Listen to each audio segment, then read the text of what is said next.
Baiklah teman-teman, jumpa lagi dengan tutorial editing ala Sun. Video ini sudah saya rekam sebelumnya karena belum sempat mengisi narasi. Jadi kali ini akan saya jelaskan detailnya. Saya juga ingin menyampaikan kepada teman-teman sekalian bahwa tutorial ini bukan bertujuan untuk menggurui teman-teman sekalian yang mungkin lebih paham tentang editing, tetapi saya hanya ingin berbagi pengalaman bahwa inilah keseharian saya dalam mengedit foto untuk kepentingan feed Instagram dan Facebook saya. Tak lupa juga saya meminta support kepada teman-teman sekalian untuk subscribe, like, komen, dan share video ini kepada teman-teman yang mungkin lebih membutuhkan tentang tutorial ini. Baiklah, di sini saya sudah mempersiapkan sebuah foto yang saya ambil beberapa minggu lalu di Taman Lapangan Banteng, Jakarta Pusat. Karena pengambilan gambar ini berformat RAW, jadi saya harus melewati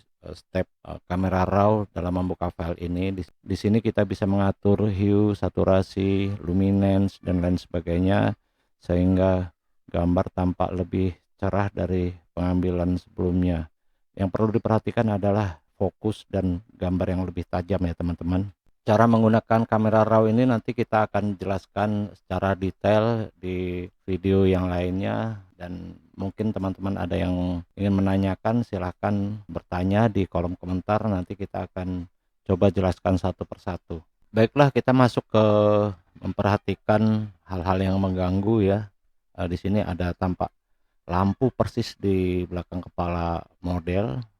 Jadi saya akan coba sedikit manipulasi agar nantinya tampak lampu itu lebih blur, tidak seperti menancap di atas kepala model. Dalam hal ini saya menggunakan patch tool agar seleksi objeknya lebih rapi ya teman-teman. Mungkin teman-teman bisa menggunakan tool lain seperti menghapus ataupun apa, tapi jangan lupa terlebih dahulu mengcopy layar tersebut agar foto asli tetap terjaga di layar background. Barangkali akan dibutuhkan nanti ketika kita ada kesalahan dalam mengambil step-step editing ini.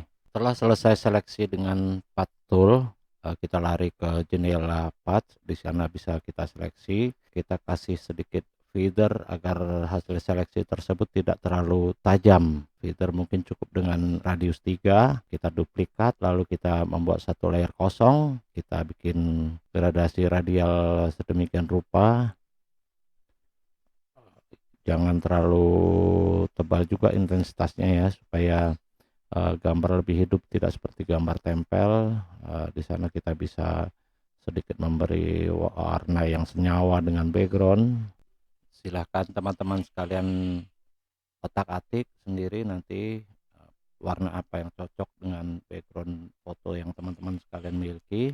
Setelah kita rasa cukup dengan lampu yang mengganggu tersebut, kita perhatikan juga hal-hal lain yang mengganggu di bagian belakang model. Di sana ada orang-orang yang nongkrong yang tampak nyata di dalam frame kita ya. Kita coba separasi dulu objek utama. Di sini saya menggunakan quick selection tool.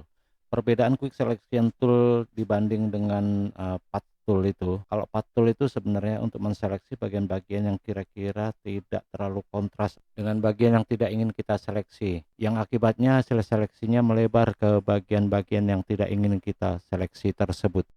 Lalu langkah berikutnya adalah kita masuk ke background, kita duplikat, lalu kita blur seperlunya ya teman-teman, seberapa jauh, dan jangan terlalu ekstrim juga, artinya disesuaikan dengan kondisi foto kita. Kita beri gradasi masking agar tampak memisahkan mana area yang pantas di blur dan mana yang tidak harus kita blur. Nah, sekarang gambar tampak sudah tidak terlalu terganggu dengan bagian belakangnya, baik lampu ataupun orang-orang yang sedang nongkrong di belakang model ya. Lalu jangan lupa kita rapikan kembali hal-hal yang kira-kira kurang enak dilihat, sehingga hasil kerja kita nanti lebih rapi lagi.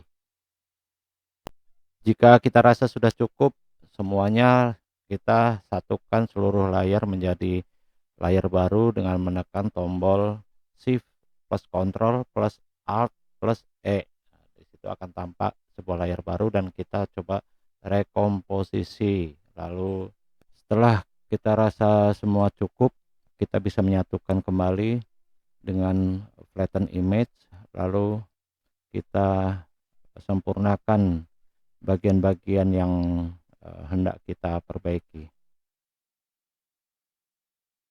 Seperti tampak dalam foto ini, jarinya yang kurang nyaman bentuknya, kita bisa rubah posisinya sedemikian rupa agar lebih kelihatan pantas untuk dilihat.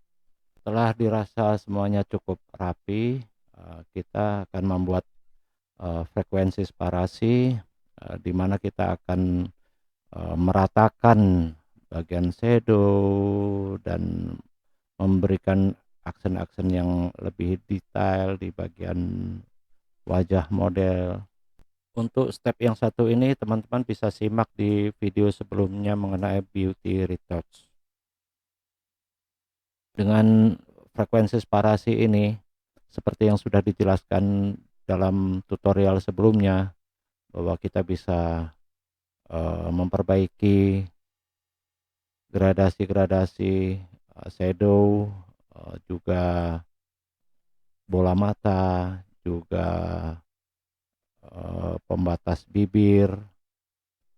Kita bisa rapikan semua ya teman-teman. Silahkan simak di tutorial sebelumnya.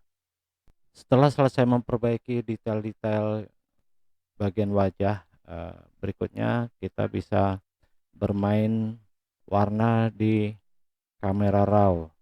Silahkan teman-teman otak-atik di bagian hue, saturation, luminance. Di situ teman-teman bisa bermain warna, seperti apa daun yang teman-teman inginkan, terus kecerahan-kecerahan area model juga teman-teman semua bisa mainkan di situ. Nah, sampai di sini saya rasa cukup tutorial ini. Bagi yang masih merasa bingung dengan penjelasan saya, bisa mengajukan pertanyaan melalui komentar. Sekali lagi, tujuan tutorial ini bukanlah untuk menggurui, melainkan untuk berbagi pengalaman. Jangan lupa subscribe, like, komen, dan share video ini kepada teman-teman semua yang lebih membutuhkan. Terima kasih telah menonton. Sampai ketemu di tutorial berikutnya.